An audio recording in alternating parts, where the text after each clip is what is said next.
One of the cool things about having a show is I get to have some of my friends on and some people that I really admire and I idolize. And this next guy is someone who I've been watching for years doing comedy. And I kind of, you know, when you talk about an influence, he definitely is. He had the time to come on the show tonight, give a big hand. He's not here. He's, I don't know where, I think he's in Florida tonight. He was gracious enough to give us his time. He's a legend in comedy. The legendary Skippy Greene. Come on, let him hear it. I don't know. I got to do some kind of fucking interview for this prick down in L.A. Oh, hey, what's going on? How are you? Phil, can you hear me? Hey, how you doing? Hey! Hey, how are you? You look Good good. to see you, Skippy. I cannot thank you enough for doing this show. No, you can't.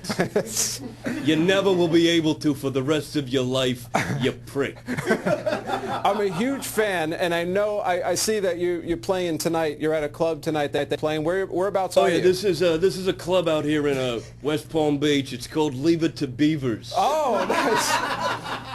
Nice. I had no idea. Leave It to Beavers. Beavers. And that I'm assuming it's a comedy club. Well, there's some funny things going on here, but nothing that you could really put on Comedy Central. I had no idea that they actually did comedy at strip clubs. No, it's actually, I'm here to watch my daughter work. Oh, well, that's nice. You know, there's nothing like that father-daughter bond. I think it's very necessary. Or bondage. Either way, it's going to cost you $50 in the champagne.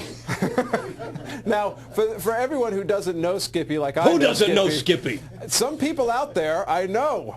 But they don't know that you had a great TV show back years ago. Oh, Tell I us did, about yeah. that. It was back in 1980. Actually, Phil, you should remember this. My show was very short-lived. I actually hold the record for having the shortest run in television ever. The show was canceled a minute into the first episode. But you should remember this, Phil. You were actually part of the craft services on that show. Do you remember that? Right. Back in your early days, before you hit with the Skid Row faggots over there and the, you know, the Saigon shit. I brought with me a clip from my show. Would you like to see it? We would love to see a clip of the show. What a coinker, because I have it. You do? And what was the name of this show? Well, why don't you just watch the show? If you can't remember back in the show you worked on, you drug-induced whore. Okay, so we're going to... Roll it. Hey, Fritz. They love to fight. They love to shout. He's a kike. He's a kraut. It's the kike and the kraut. Tonight's episode, Food for Thought. Hello, Skippy. Say, Skippy, there seems to be something wrong with the oven. Do you think you could maybe put your head inside and see what's the matter? Fritz. Fool me once, shame on you. Fool me twice, I'm a dead Jew.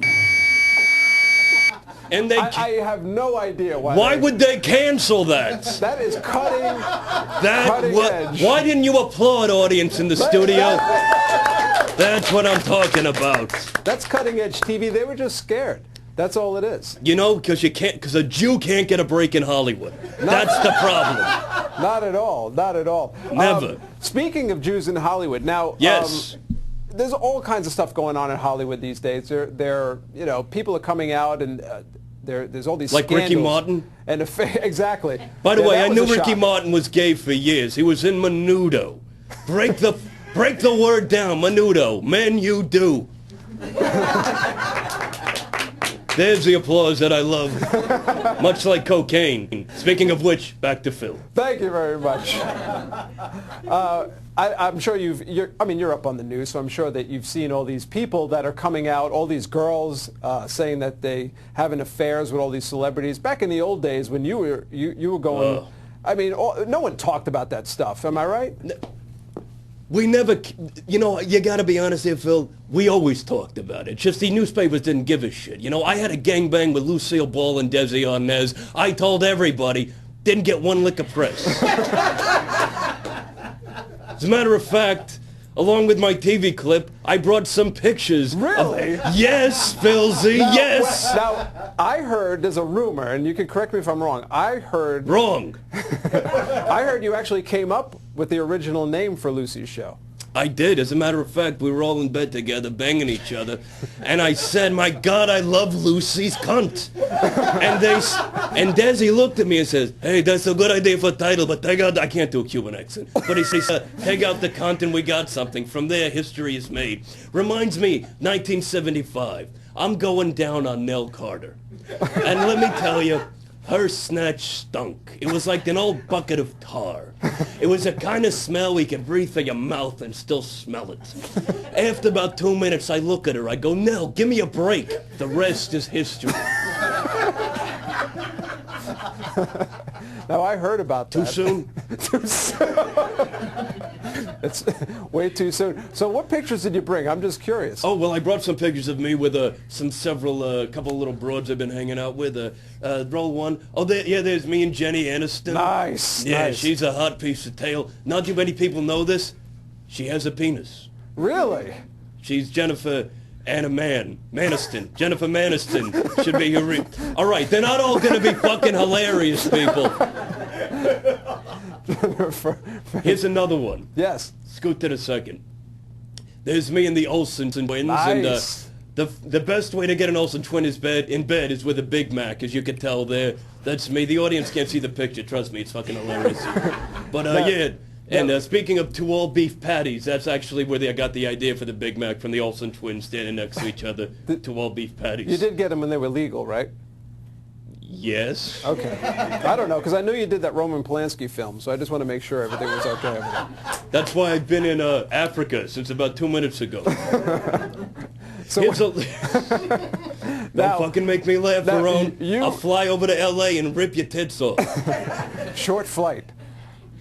I'm on the short plane. I'm special. You know some huge celebrities, and absolutely. I envy the people that you know so many great people. Who else do you got? Well, a good here's story.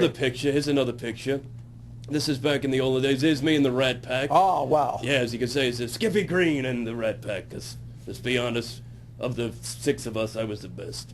But I actually, that I wrote a book, a children's book, called Green Eggs and Hand Jobs.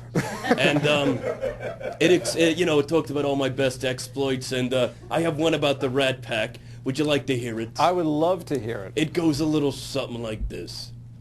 I had a swell time with the Rat Pack in Vegas. Can you fuck us at once? The hookers would beg us. We did 'em for hours, and we party and drink. The next morning, hungover, Frank would shit in the sink. Ladies and gentlemen, I cannot thank you enough for being on the show. Skippy Greene, everyone. It's okay. Phil, it's perfect timing anyway, because I'm up to something right now myself. So, Skippy, say hello to your daughter for us. I got it. Oh! Skippy Greene, I love everyone. Lucy! Come on, let her hear I love it. Lucy! What did I tell you? I bring the entertainment to you kids.